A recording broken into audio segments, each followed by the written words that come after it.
Hola a todos. Seguimos en la Biblia en casa y el versículo para el día 22 de agosto de 2021, domingo 21 del tiempo ordinario, es el siguiente. Yo y mi casa serviremos al Señor.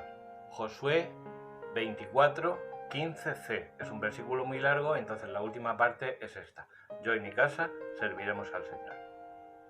Este versículo es muy querido para los que estamos en Familias Invencibles porque desde los primeros encuentros ha sido como una palabra que ha presidido los encuentros.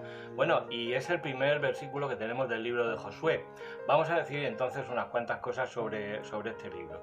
Lo consideramos entre los libros históricos, pero los hebreos los consideran, digamos, bajo la denominación de profetas anteriores. ¿Por qué? Porque a diferencia de los profetas posteriores, que serían los que conocemos, Isaías, Jeremías, Ezequiel y los 12 profetas menores, ellos los consideran también libros proféticos de alguna manera porque los profetas tienen una gran importancia. El profeta Natán, el profeta Samuel, el profeta Elías y Eliseo. Me estoy refiriendo al grupo de libros que van desde el Deuteronomio hasta Segundo de Reyes, es decir, Deuteronomio, Josué, Jueces y Primero y Segundo de Samuel, Primero y Segundo de Reyes. Así que desde Josué a Segundo de Reyes es lo que consideran los hebreos como profetas anteriores y en cambio nosotros los consideramos como libros históricos.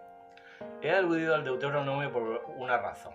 Se consideró que Jueces, como estaba después de Deuteronomio, pues decían, bueno, es inmediatamente posterior al Pentateuco, es decir, a la Torá, es decir, a la ley, Génesis, Éxodo, Levítico, Números y Deuteronomio, y por tanto formaría como un apéndice y sería como el Hexateuco, es decir, Génesis, Éxodo, Levítico, Números, Deuteronomio y Josué como un apéndice, configurando como una unidad de esos 6 libros. Pero Martin Knott en 1942 en Königsberg afirmó que tanto Josué como los dos libros, como el libro de Jueces, como los dos libros de Samuel, como los dos libros de Reyes, como Deuteronomio, como prólogo, formaban parte de una obra única que era la historia de Israel.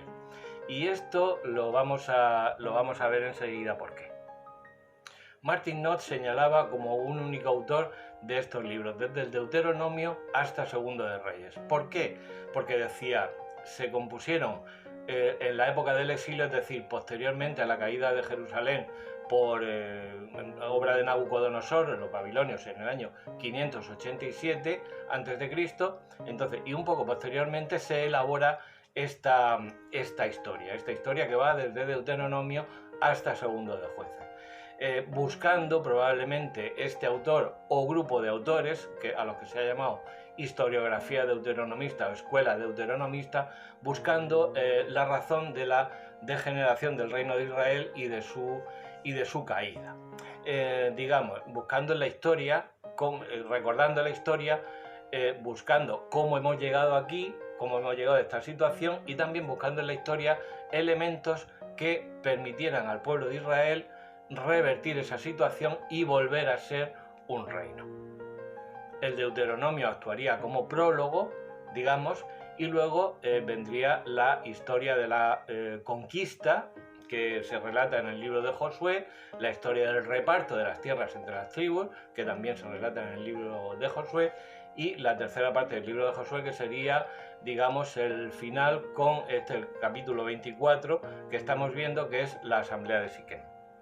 Se dice que esta historia deuteronomista, que empieza en Deuteronomio y termina en Segunda de Reyes, se realizó en la ciudad de Mizpah, en el sur de Israel, y que bueno, tenía como finalidad, ya digo, ver en el curso de la historia cuál había sido la razón de la caída, y en este libro de Josué está muy claro, es decir, Josué logra conquistar la tierra prometida, Josué logra todo lo que se había propuesto porque es un cumplidor de la voluntad de Dios, tanto a través de las instrucciones que le da Moisés como luego Eleazar. hasta tal punto que los santos padres vieron en él una prefiguración de Cristo, no solamente por el nombre, porque Josué es lo mismo que Joshua, es lo mismo que Jesús, es decir, significa Dios salva. Y lograron ver una prefiguración de Cristo porque también Cristo lleva a su pueblo a la tierra prometida, es decir, al cielo. Este capítulo 24 nos relata la asamblea de Siquem, que tiene una significación especial. Ya en el capítulo 8 había habido otra asamblea y lo mismo que en esta había escrito en piedra Josué los mandamientos de Dios. Es decir, es como Moisés también un legislador, porque también se nos dice en este capítulo 24 que dio leyes y preceptos a los israelitas.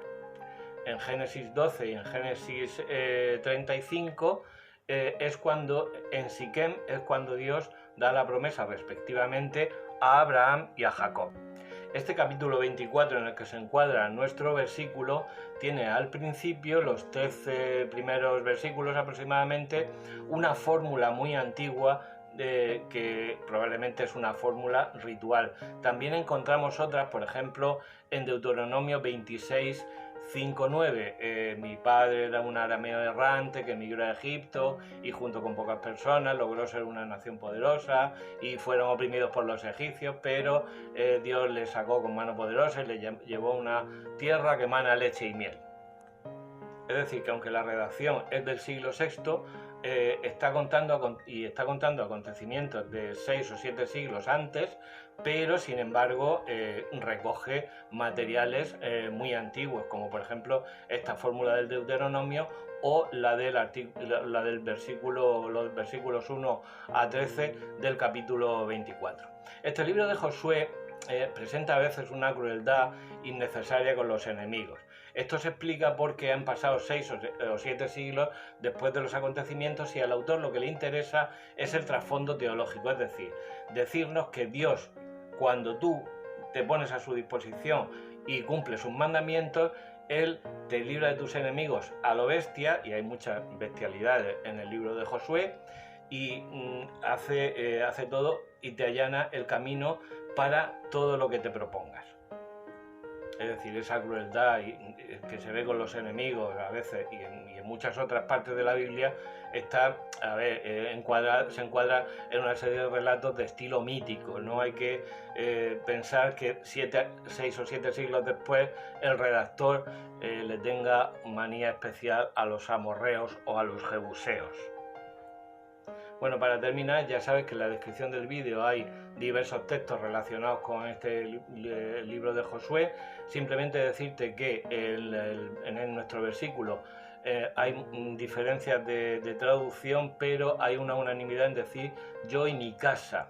En la Biblia de Jerusalén se traduce en la última edición yo y los míos, pero antes traducían yo y mi familia.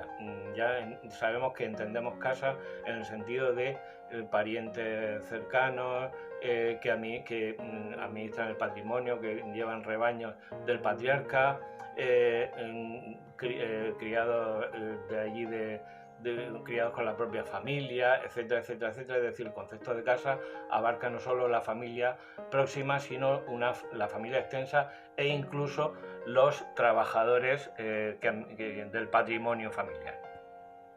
Y nada más, ya sabes, adelante con la Biblia.